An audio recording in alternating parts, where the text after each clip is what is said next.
भरा लै गया।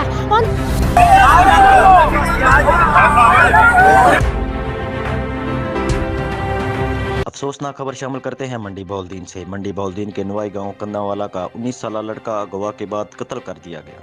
मंडी बौलदीन मोहम्मद अशरफ को दोस्तों ने फोन करके घर से बुलाया और मुसल्ला अफराद ने नवा लोक में फायरिंग करके कत्ल कर दिया।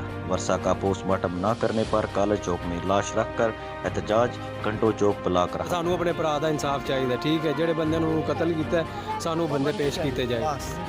मकतूल के चचा का कहना है मोहम्मद अशरफ को बास अफराद ने कत्ल किया है। कबड्डी मैच देखने के बहाने बुलाकर हमारे जवान बेटे को मार दिया गया। लुआइकीन के पुलिस के साथ मुज़ाकरात, लाश को पोस्टमार्टम के लिए DHQ अस्पताल मुंतकिल कर दिया गया। अब तक के लिए इतना ही। मजीद खबरों और अपडेट्स के लिए देखते रहिए PNC न्यूज़।